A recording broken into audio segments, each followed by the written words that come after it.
Welcome to the YAHOWAH blog. Today is Thursday. It is the 28th of August, 2025. We're going to continue our presentation of Qatsyr harvest and give YAHOWAH's perspective on these events. And to pick up where we left off in our last program on this topic, we were sharing place as a gift on the palms of her hands, the sacrificial offering of the memorable man, apportioned as the sacrificial gift for exclusivity in the relationship. The topic that we're covering here happens to be what's known as the adulterous woman. As I've shared on previous programs, this is really not speaking of a woman per se, but instead the remaining remnant that is gathered into Jerusalem on Towrah, September 24th of 2033, which is year 6000 Yah. The purpose is for this remnant of Yisrael to be purged of any inadvertent religious or political guilt, such that the remnant can be witnesses to Dod's return. He is the groom in this case, and this adulterous woman is going to be symbolically wed to him upon his return. Dod is the Messiah. He is the Son of God. He is our Savior. He is the chosen one. He is the former and returning king, and this will be his third arrival. And so that is the purpose of this story. It is an interesting story in that it is told in Bamidbar, in the wilderness, Numbers 5. I don't think that prior to me explaining it, anyone has ever understood it. Certainly, there's no example of it ever being practiced by the children of Israel. And so if you have a story that takes up an entire chapter, and there's not a single example of anyone ever understanding the purpose of the story, or of ever responding and executing this plan as it is laid out by YAHOWAH, and there is no example of either, then what you know is that while God said this through Moshe at this time, it did not pertain to that time. It pertains to right now, and particularly to Towrah, September 24th of 2033, year 6000 Yah.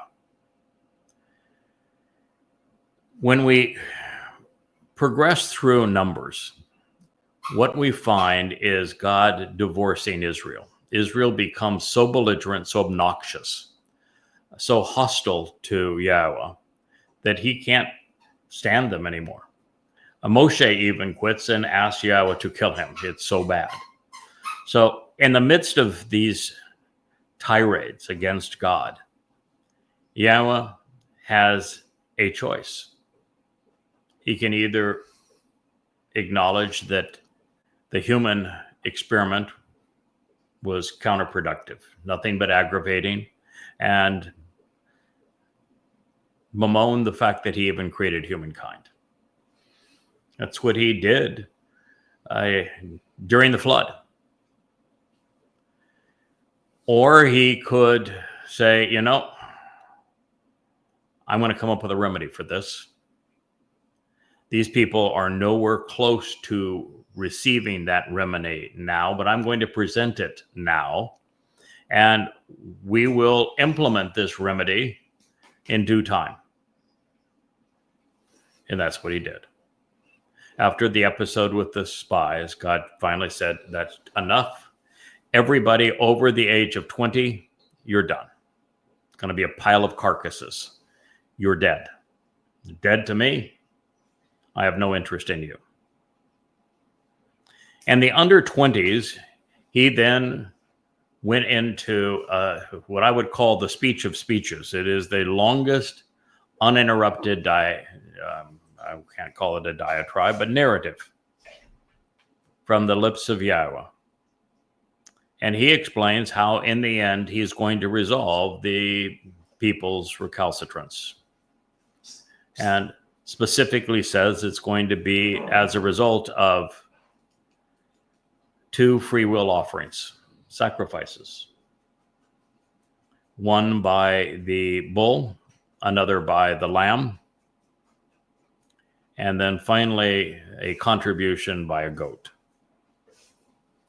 And in telling this story, what he is saying is that when we reach the last days, a bull, the Yahowah, that's the story of Numbers 19, after meltdown after meltdown after meltdown on behalf of the belligerent children of Israel, and before even the belligerents of the waters of Meribah in the 20th chapter of Numbers.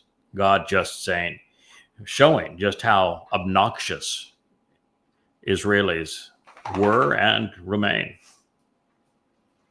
And he then in Numbers 19 tells the story of the Yahowah. The parah is a productive bull, and how that sacrifice is going to be orchestrated on behalf of the adulterous woman in Numbers 5 during Towrah, to purge this mortal remnant of Israel that returns 10 days before the arrival of the Messiah and King, David. That is the story we are considering, and this is that woman. Israel presented as overtly religious. Adultery in God's nomenclature has nothing to do with promiscuous sexuality. It is all to do with religious perversions. And what we find in the 15th chapter is something that I think everyone's going to enjoy. I'm going to walk all who are interested through everything that can be known about Numbers 11, 12, 13, 14, and 15, so that you know exactly how all of this will fit together, because God presented it all for our edification. And it's a powerful story.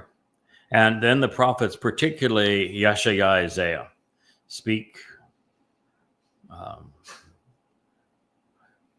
really authoritatively about this, providing the timing for this, the sacrifice of the Yahowah on Towrah.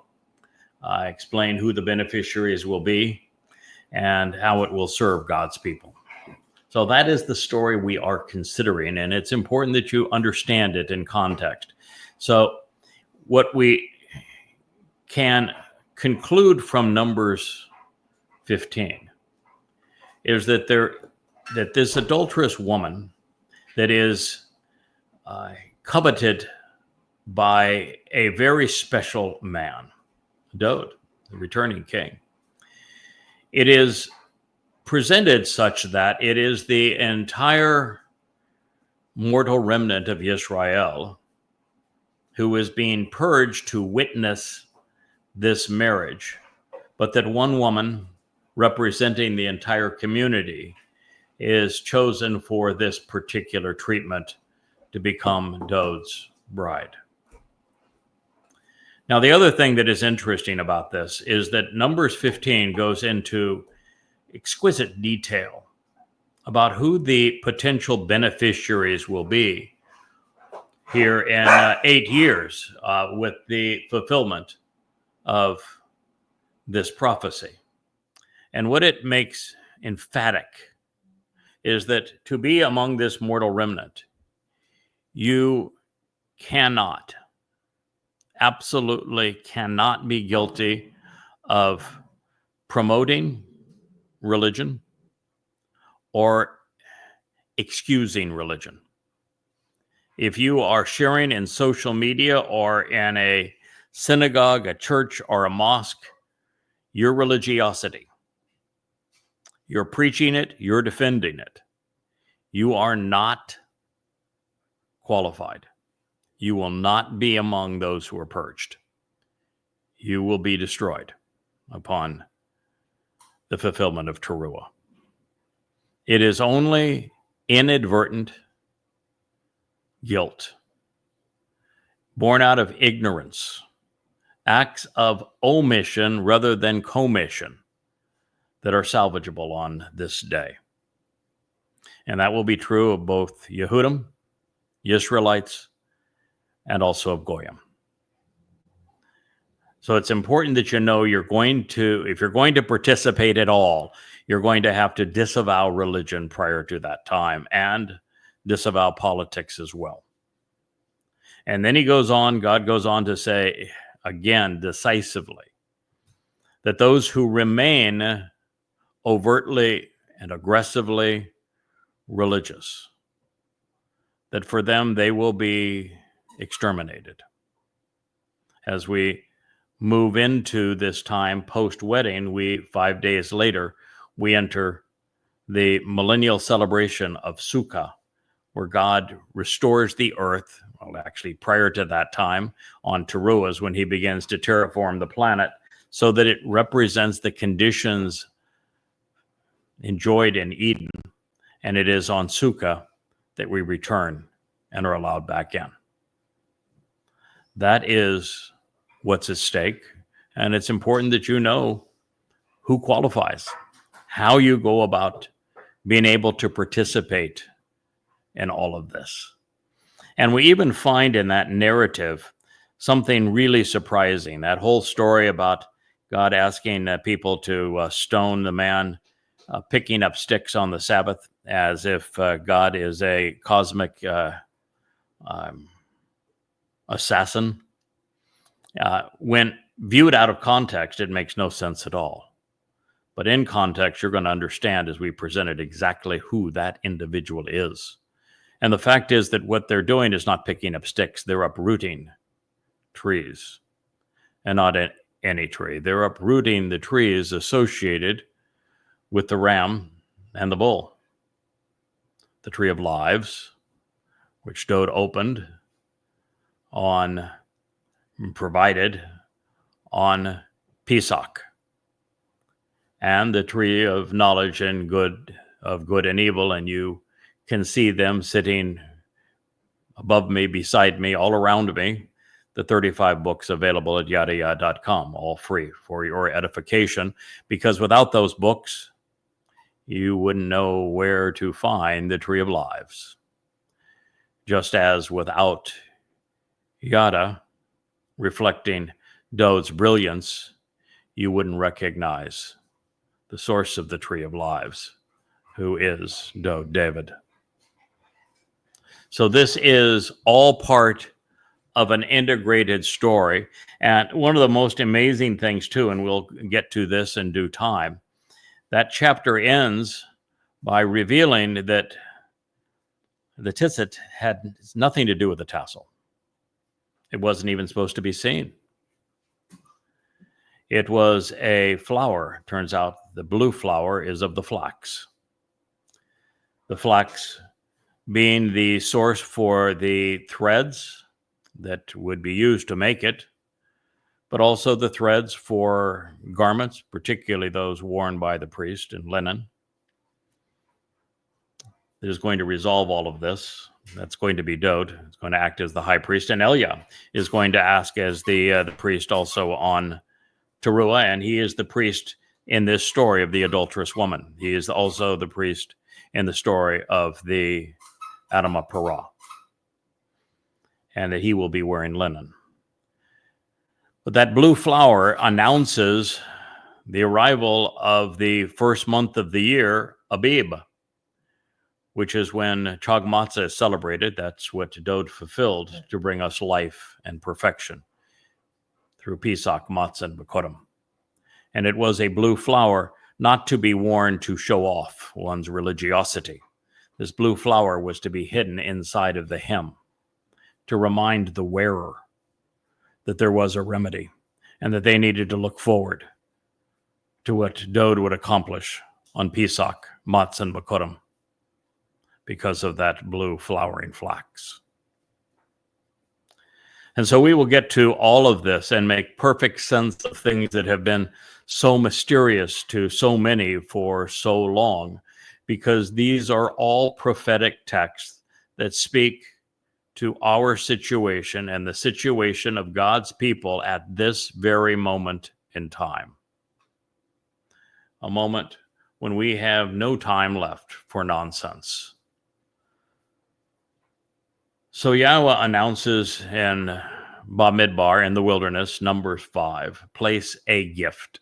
Nathan, then offer something being bestowed on the palms of her hands. This is that woman whom the preceding chapters have already told us represents all Yisrael, and her guilt is for having been religious. This is the sacrificial offering. This is the mincha, the gift bestowed and apportioned as a present from the memorable man. In this case, the memorable man is not the most memorable of men. That would be God's chosen one, his beloved son, our Messiah and King, Dowd. No, this memorable man, Zacharon, is the one who serves him, who reflects his light. It is the one who is actually offering this very sacrifice that will be put in her hands to purge her of her guilt. The memorable man is from Zakar. Zakar means to recall, and it is descriptive of a human male. Zacharon, with the own ending, means all things pertaining to this memorable man. And he is the one who is apportioned as the sacrificial gift. And it is for Kina. Kina. Exclusivity in the relationship. And for those who say, well, it means you only get one wife. She must have been slutting around. The resolution is for exclusivity in the relationship. That sounds like monogamy to me. Hell no. Read things in context. God denounced Israel's propensity to be religious as the introduction to all of this. The relationship that Israel has cheated on for the past 3,450 years is the covenant relationship with Yahweh. And Dowd wants his bride back. Yahweh wants his bride back. And for Israel to return, she has to stop cheating on God. There'll be no more Hashem. There'll be no more G-D. There'll be no more rabbinic rubbish. And when I say rabbinic rubbish, I have in my feed to Facebook, I have some 20 or so testimonials from rabbis that are presented as videos every day, and they are repulsive. The nonsense that rabbis spew out is so counter to the Torah, so counter to Yahweh, so utterly insane, so ridiculous, they should be ashamed.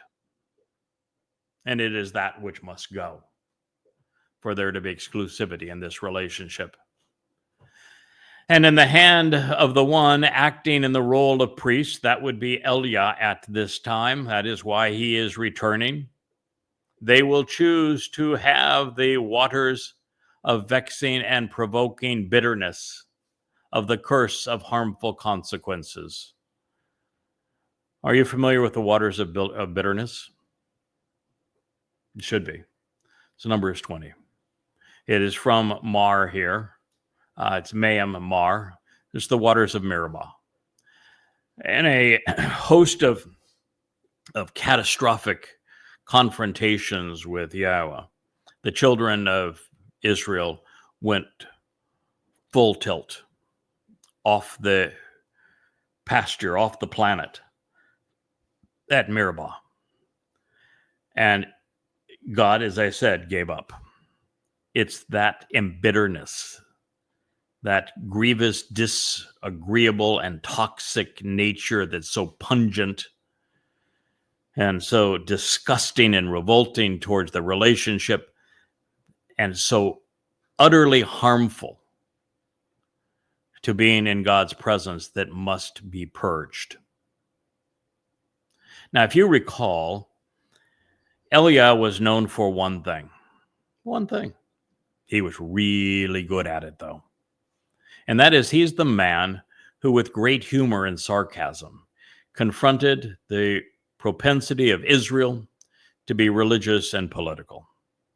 He criticized and condemned the king and queen of Israel and the political establishment, and then assailed the prophets of Baal, the Lord, and Asherah, the queen of heaven and mother of God, a very cult that became Christianity.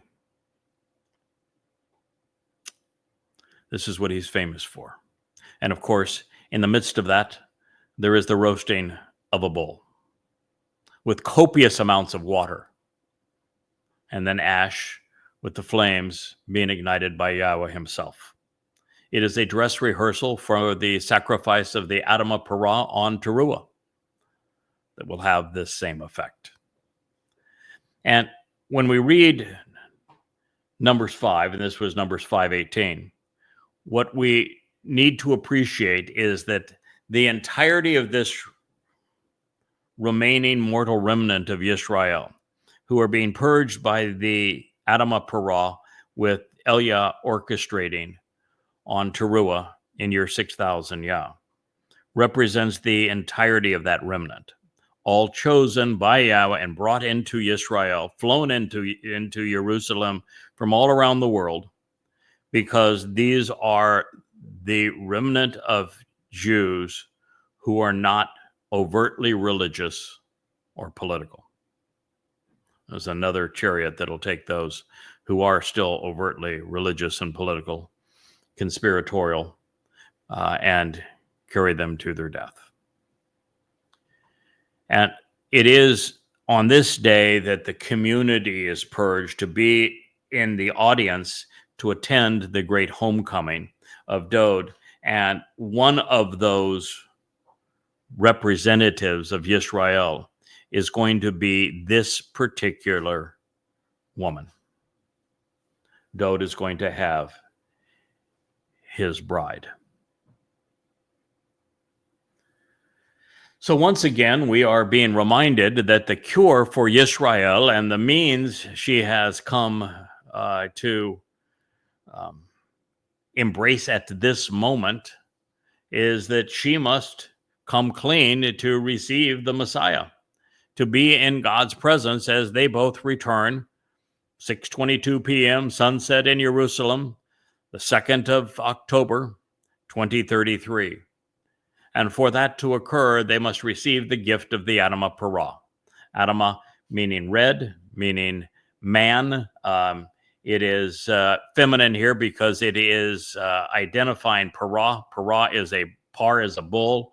With the ending, it is a productive bull. And so this is the bloody red man who is serving as a productive bull on Towrah. This is Numbers 19 coming to the rescue of Numbers 5. And so that is the gift that makes this possible. And this is God's solution. Rather than give up on the human experience and just destroy the planet, Yahweh came up with this plan, and it involves the bull, the goat, who is Eliah, and the ram, who is our returning king, Dod, who is served as the lamb for Passover and his fulfillment of it in his second of 3 lives. This is God's story. Those are the characters in God's story, and he's telling his story the way that he intends to fulfill the remaining Moed Mikre. This is the symbols, these are the symbols that he chose in this regard. And he's gone into great detail to explain all of them. So he is being apportioned, this is that bull, is being apportioned to Yisrael to retain exclusivity in the relationship, providing reconciliation. In fact, the reconciliation is complete. What we find, though, and it's a really interesting passage in Numbers 15 that explains this, that while Dod's sacrifice on Pesach, Matzah, and Bikurim, particularly on Matzah, removed all guilt, religious guilt, political guilt, all guilt. So long as we stop being religious and become part of the covenant and attend Chag Matzah as God intended and meet the conditions of the covenant, all guilt, past, present, and future, is removed from us. It is the way that we are perfected, if you will. So we are not guilty. Is probably a better way to say it. With the sacrifice of the Adamah Parah, the bull, the par, that is not the case. The par can only purge inadvertent guilt, acts of omission rather than commission. And so this is being done for a reason at this point. The remnant that Yahweh has brought into Israel for the greatest show on earth, this transition from Teruah through Sukkah in year 6000 Yah 2033. They will have known Yahweh for anywhere between an hour and 12 hours. They'll know very little of the covenant, its terms and conditions. They will not understand, nor will have they ever capitalized upon Pesach, Matzah, and Bikurim to become perfected and immortal. They are not covenant. And the reason that it is this way, and that my sacrifice does not have the overwhelming purging effect that Dod's does, is that everyone who has chosen to capitalize on what Dod as our Messiah and Savior has done by fulfilling Pesach, Matzah, and Bikurim has made an informed decision. They've come to know the 5 conditions of the covenant. They've come to understand how the 5 benefits of the covenant are delivered by Dod's fulfillment of Pesach, Matzah, and Bikurim. They understand what each of the 12 Moed Mikre represent. They have come to know and love Yahweh's name. They are Torah observant. And as a result of these things, they have come to know, understand, and ultimately respond to what God is offering. It is an entire process. And over that process, they've gone one step further. They have all engaged, working on behalf of Yahweh and on behalf of his family to share the message. So this is a conscious decision that they have made.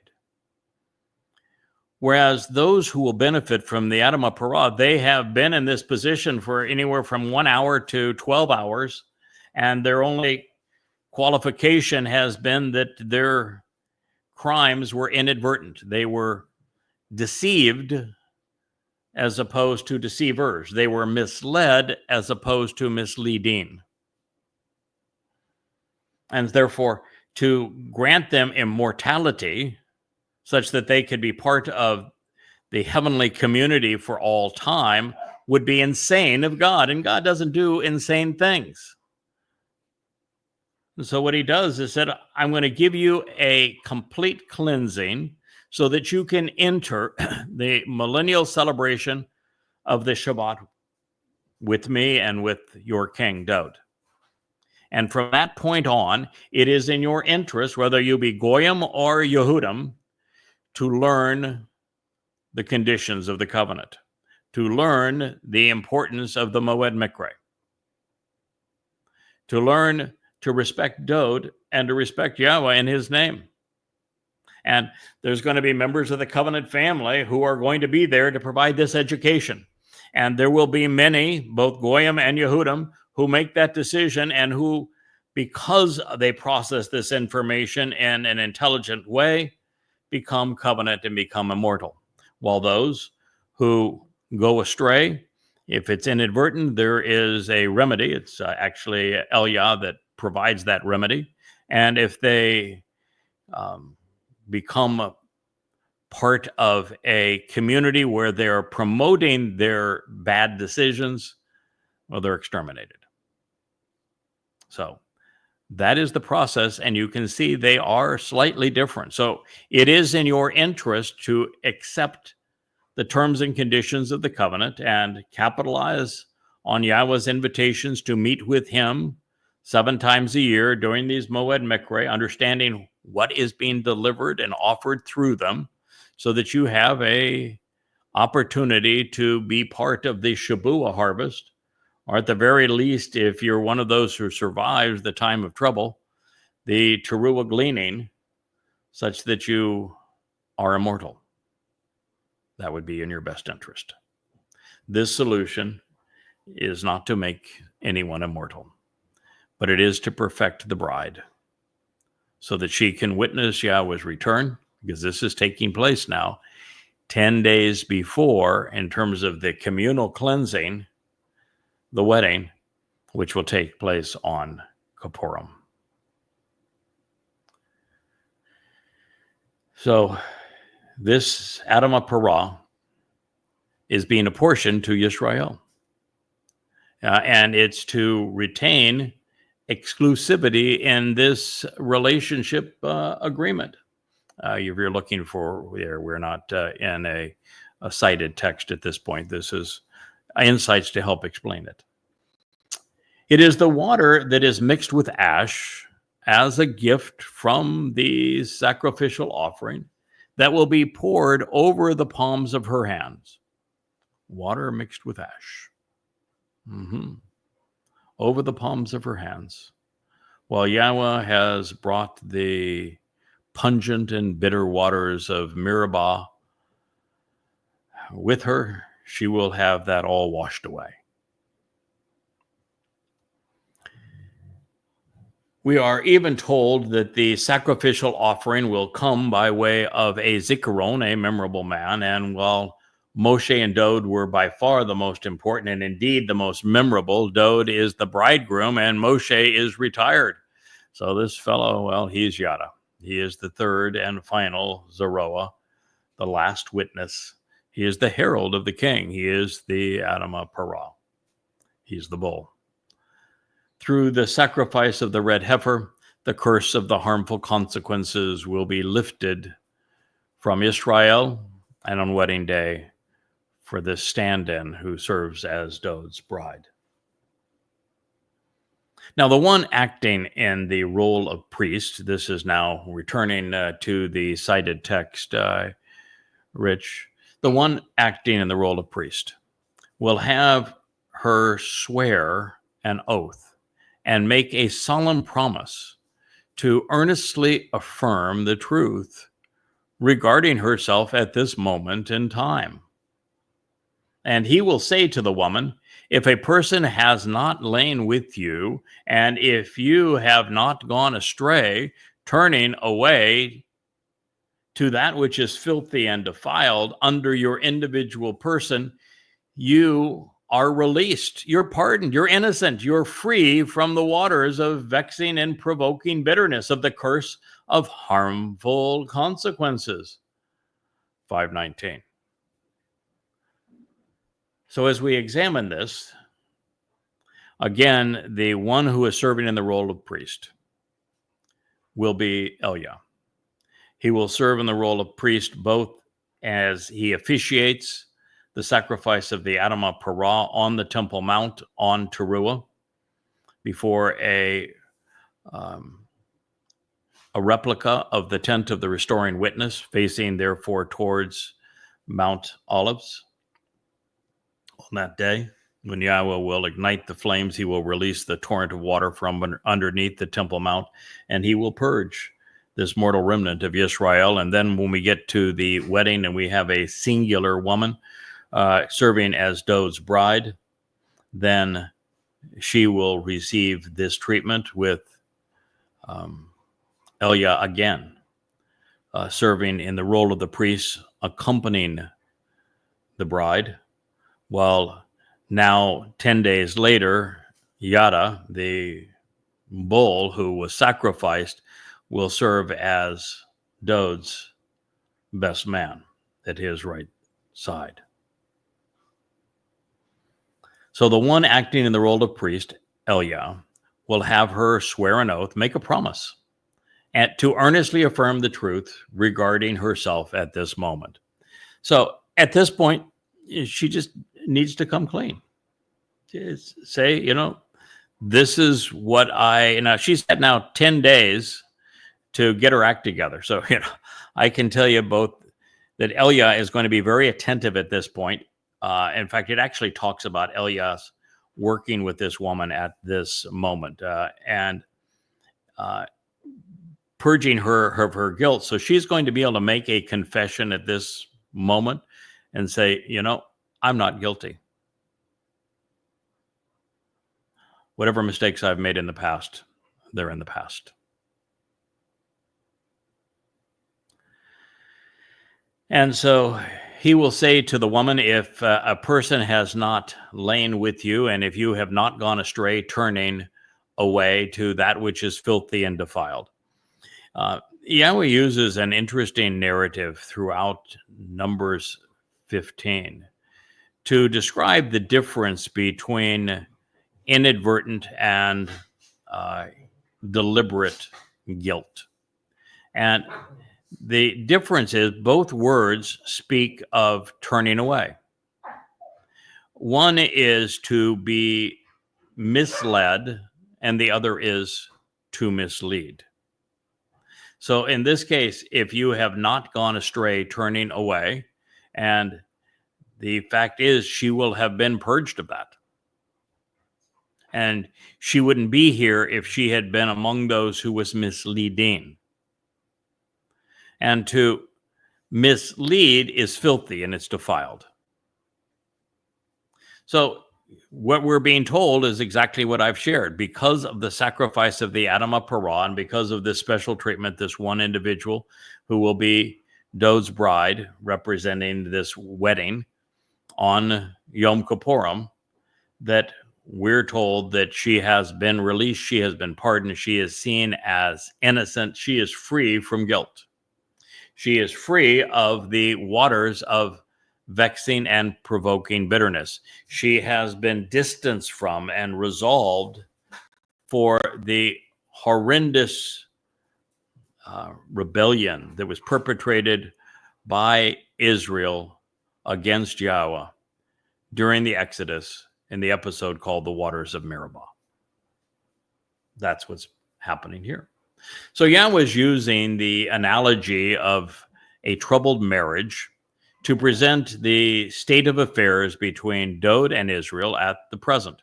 In the book of Hosea, Yahweh specifically asks Hosea to marry Gomer, who is a religious prostitute, because Yahweh wanted his people to understand the reason he was divorcing them had nothing to do with sexuality and all to do with religiosity.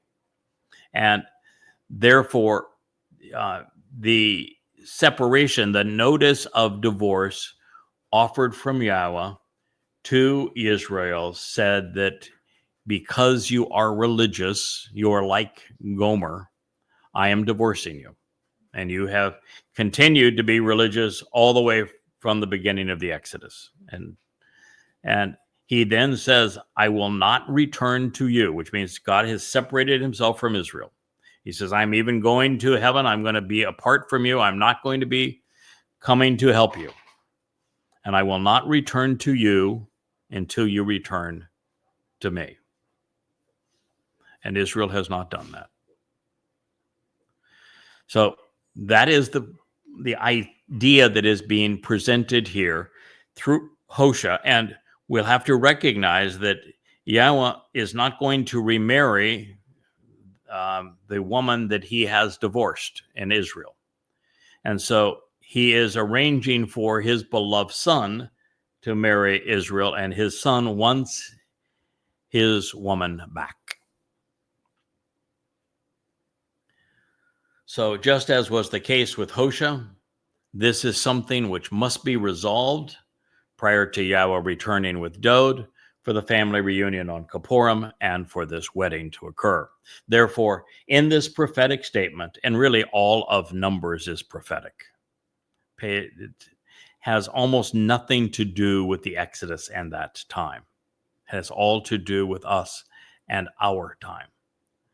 So in this prophetic statement, Israel is being asked to renew her wedding vows, to be, that wedding vows is kind of a misnomer in a way. There are no wedding vows in the Torah, but to restate her desire to engage in a relationship with Yahweh and to appreciate all that Dowd has done to purge the people of their guilt and to provide an extension of life. So the truth is that they're ready for a change.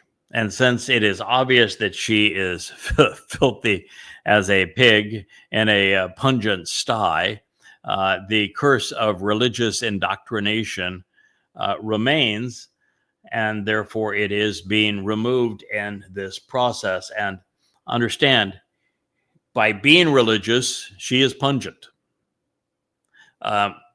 Had she promoted religion, there's nothing God could have done for her.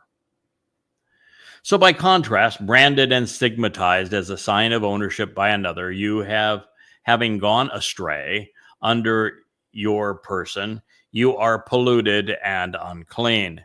A person being offered to you as a gift with her horizontal apart from your individual man. All right.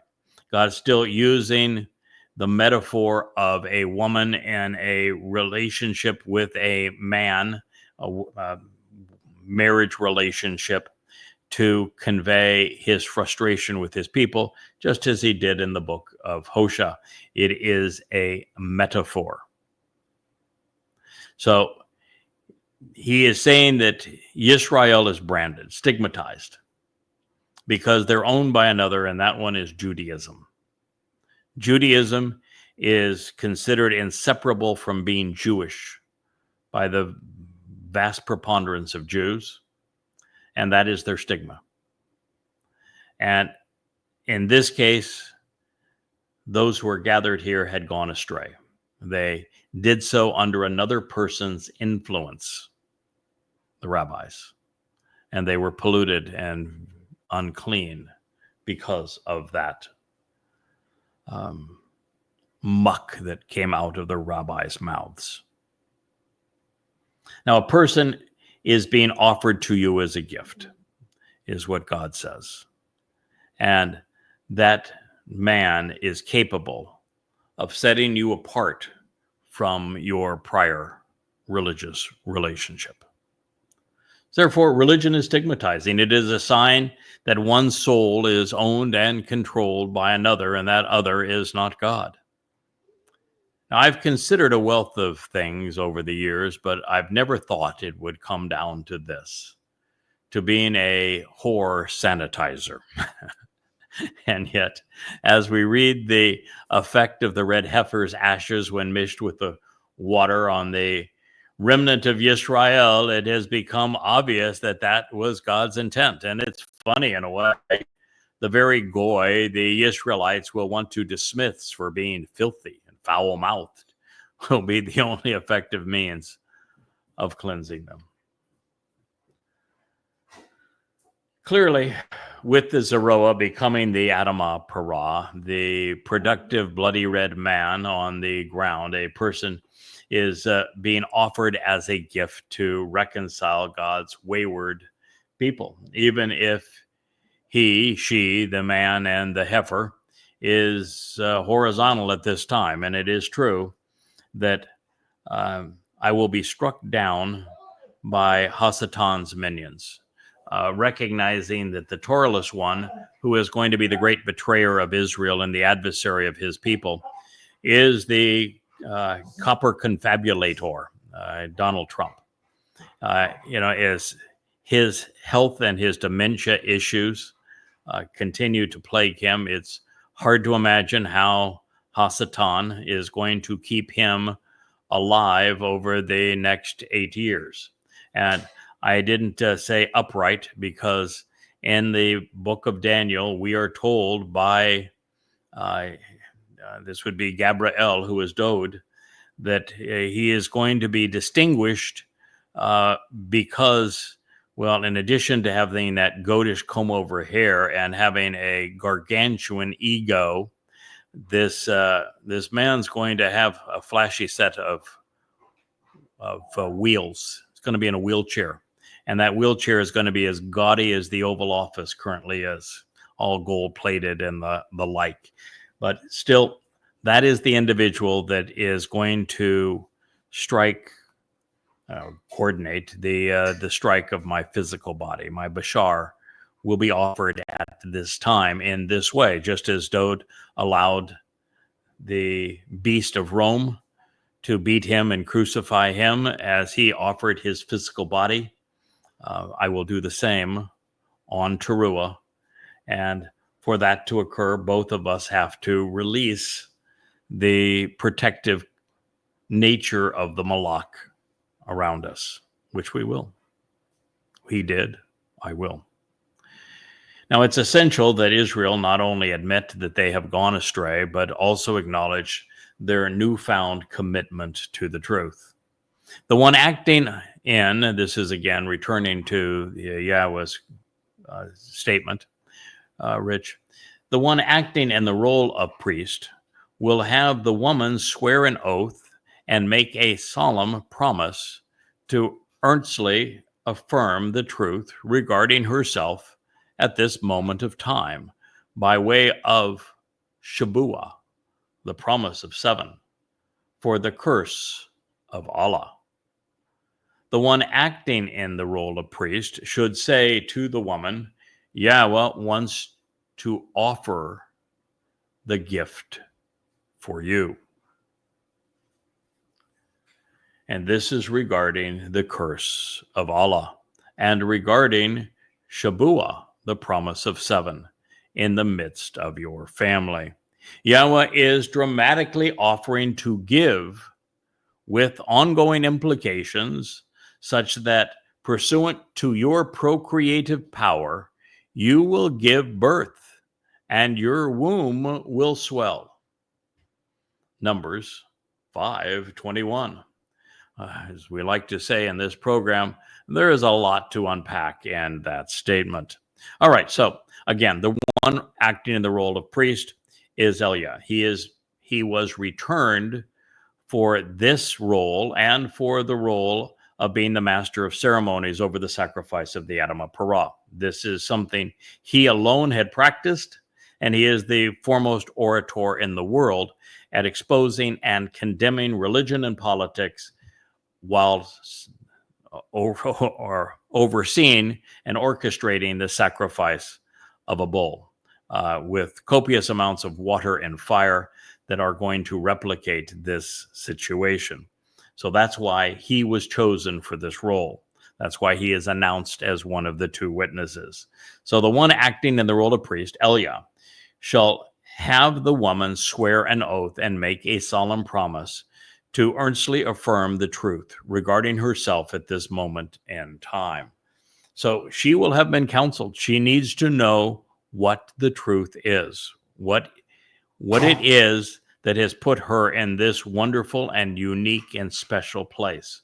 And one of the things she's going to discuss is that she's here by way of Shabuah, the promise of 7, and that it is to cure the curse of Allah. Now, what this means is that Shabuah is the next harvest.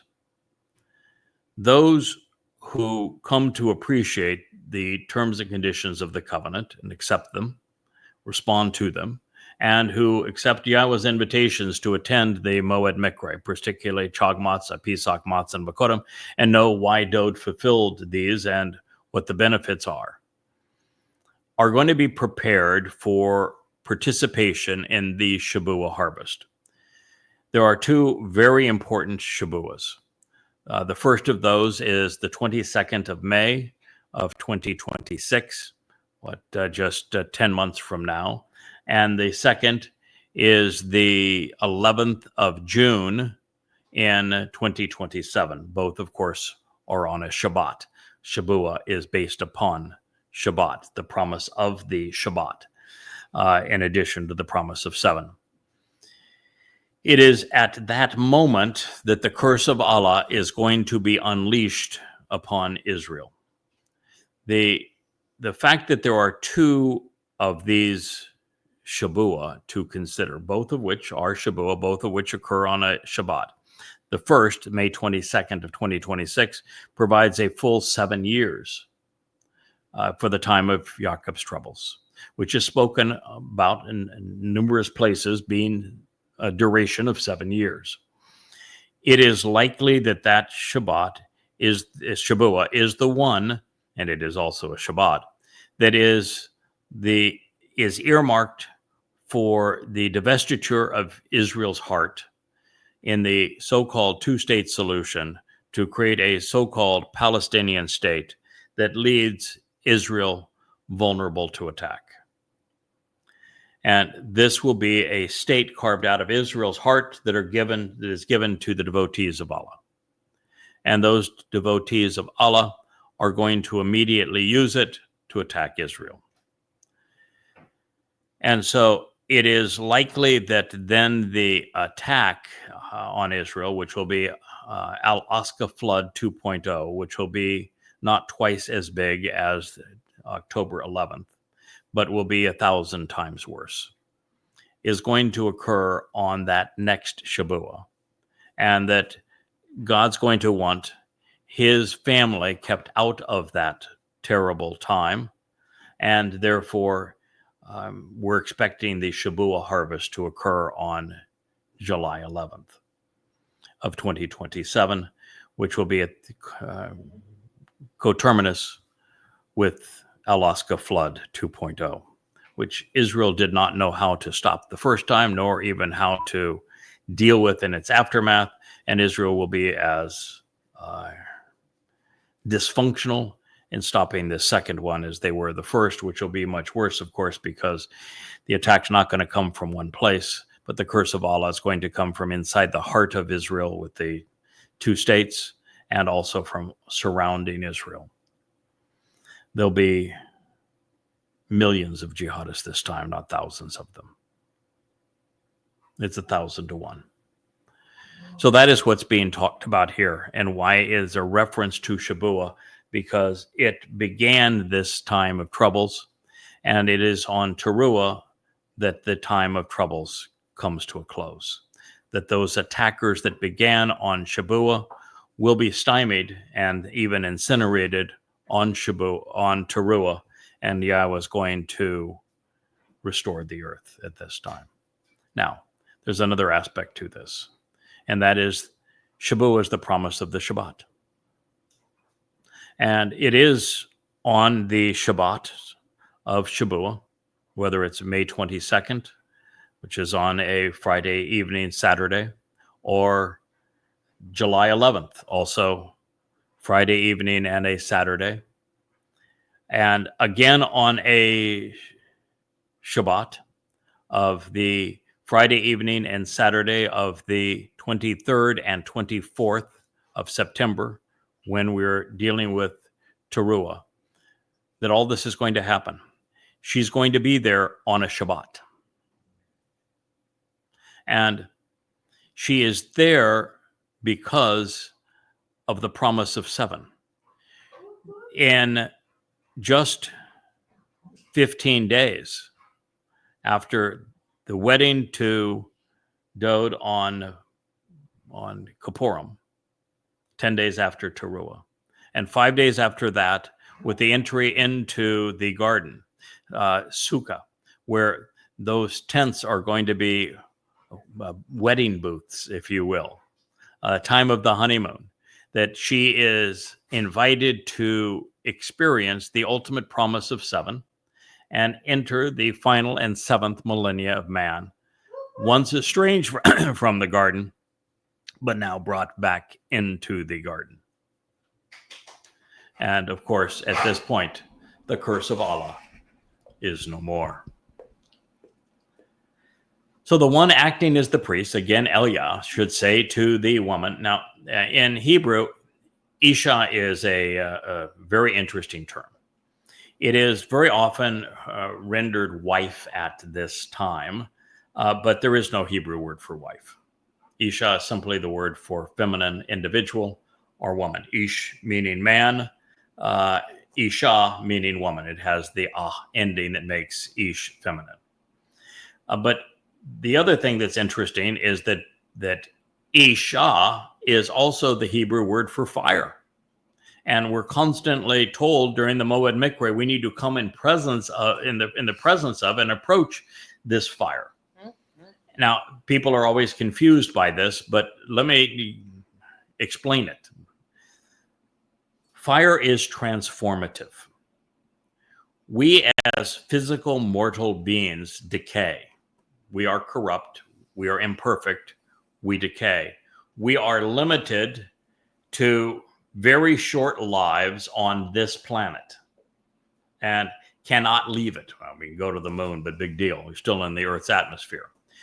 So that's it. To be liberated in space and time, to be perfected, to be empowered, to be enriched, we have to be transformed from decaying matter into light and energy. What does a fire do? Does a fire not burn decaying organic matter and turn it into light and energy?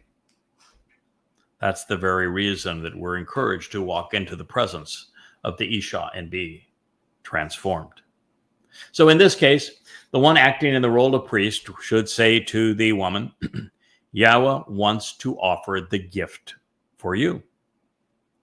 Now, while in this particular case, the gift is the Adamah Parah, the gift is this bull, this par, Yada, the fact of the matter is that that sacrifice has no value whatsoever, just like Dod's sacrifice as the lamb on Passover has no value unless Yahweh capitalizes upon it miraculously, which is why in Numbers 15, we're told repeatedly that Yahweh will engage Paleh.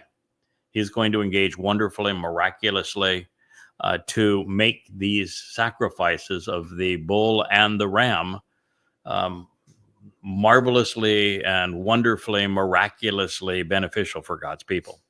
And so God is the one who is actually presenting this gift. Without him bestowing it, it has no value. And in this case, this was written in the Jusiv, which is the third person expression of volition. This is what God wants to do. Yahweh wants to offer his people this gift because it reconciles their relationship. It makes them family again. And the gift he's offering in this particular case is my willingness to sacrifice my Bashar body.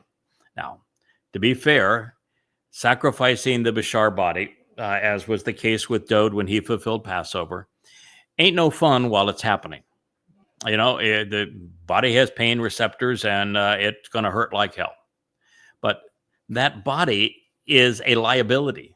We're looking to get rid of it and soar as a energy light-based being with our nephesh soul surrounded by God's light and energy as opposed to encumbered by a physical body.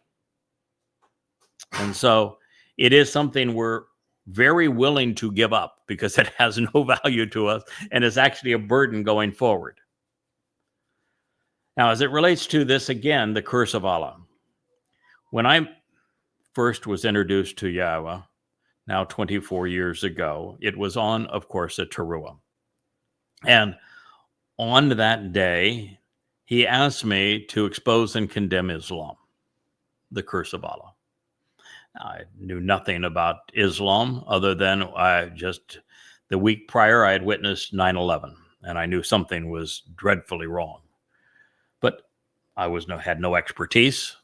But Yahweh and I made an arrangement where we would work together, and a book called Prophet of Doom was the result. First, Tea with Terrorists, where I met with Al-Qaeda, Hamas, Islamic Jihad and Hezbollah, and thereafter Prophet of Doom, which is the most comprehensive analysis of the Quranic scriptures reorganized chronologically and put into the context of Muhammad's life ever written, at least up to that point.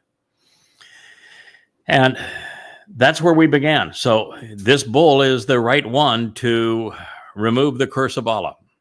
And subsequently, when Israel was attacked by the curse of Allah again on October 7th in 2023, I recall knowing that implicitly that the only solution for Israel at the time was a combination of Prophet of Doom and Yada Yahowah. They needed to rely on Yahowah and come to understand the actual enemy was not Hamas, but in fact Islam, by reading Prophet of Doom. But I had not done to Prophet of Doom what I had done to every other book, which was to rewrite it multiple times, because the more you live around Yahowah, the more you study his words, the more you think, the more you learn. And I was in a much better position, of course, to share what I had learned than I was 24 years ago prior to this. So 23 at that time. And so I recall telling Yahowah, I'd rather just finish Coming Home, Volume 3 that I was working on. That's fun. It's edifying. It's beneficial to the family. Let's just do that. And can we just let Prophet of Doom do its thing, even though it's really old and dated? And I always told God, I don't really want to go back there. It's very hellish to deal with Muhammad and Allah. They are really disgusting. And of course, Yahowah's response, those who have been with me these many years know, was very succinct. I have taken care of you. Now you take care of my people.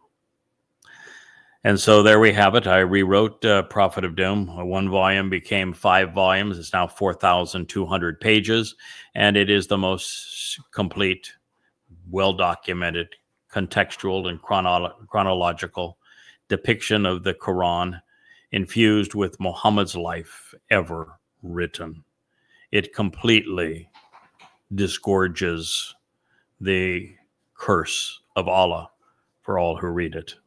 And it is Allah on this day that will have caused the very death of the Adama Parah. Donald Trump, as the Torahless one, is in fact going to be responsible for orchestrating the death of my body.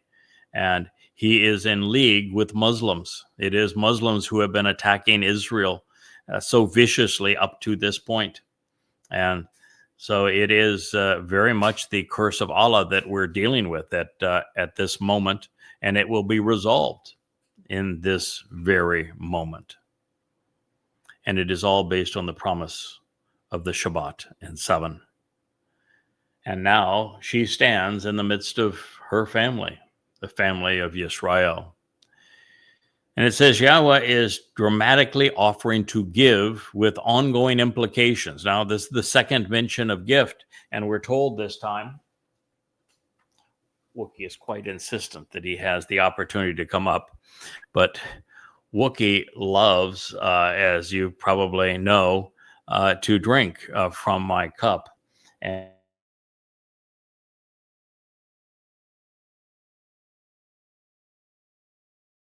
he's quite disappointed with me at this point.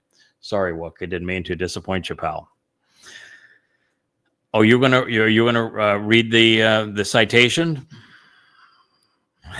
He's now watching himself, and I've got 2 monitors here, so I can see what we've got going, and Wookie is checking himself out in these monitors.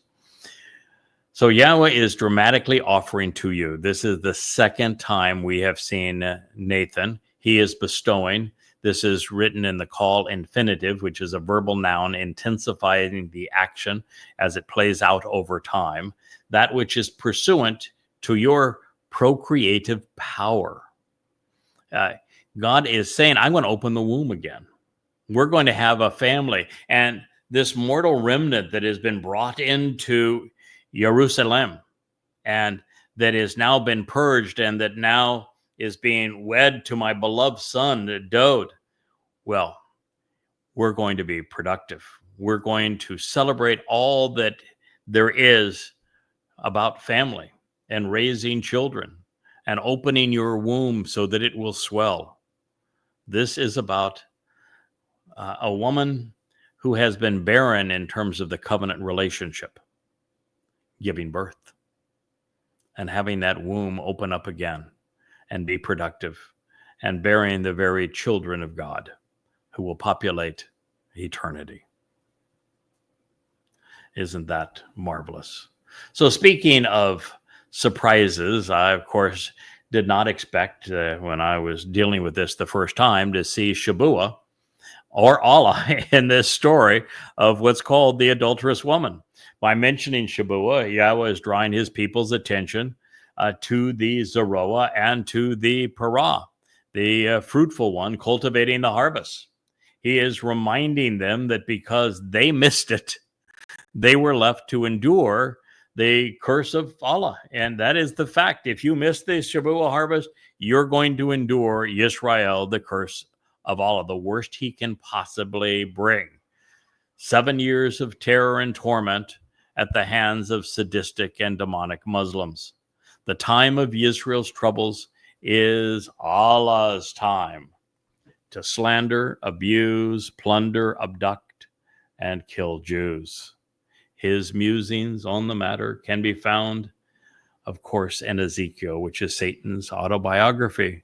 And there it is where Satan brags about raping Jewish girls. I bet you don't know that there are 2 chapters in Ezekiel that are devoted entirely to gross, enormously grotesque rape scenes, just as Allah's minions do to Jews today, just as they're doing throughout Europe today. Well, Ezekiel is explicit as Allah's autobiography on raping Jews. But it also contains 25 very sadistic ways, utterly repulsive ways to kill Jewish men. It is a harbinger of what we watched on October 7th. Now, should you not concur with my conclusions, well, then I would encourage you to read the 3 volumes of Babel and see if you don't agree then. I think the case is irrefutable. Now, Yahweh's parting statement is typically mistranslated. I say this because it opens with God wanting to offer Israel a gift, something to salve the wounds inflicted by Allah, which will have been 7 years of brutality up to this point. And in this case, as a result of the red heifer sacrifice, the barren woman has been Israel, the nation of stillborn children, too corrupted by religion to survive. But she's going to give birth to healthy offspring once again. So the gift is swelling wombs and a return to childbearing in accordance with God's intent through the covenant all along. God's going to have the family he's always wanted. After all, that's the point in bringing Dode back, is it not? If it is the whole purpose of having a time together where we can celebrate the relationship of the covenant exactly as God intended. I think this is a marvelous time for us to conclude this program. I enjoy sharing these insights with you. I think that stories like this being Numbers 5, are seen prophetically for the first time, understood for the first time, made vital in our understanding and appreciation of Yahweh and his beloved son, Dode, at this time. So here from the library studio of the YAHOWAH blog, I wish you a wonderful day. May Yah bless.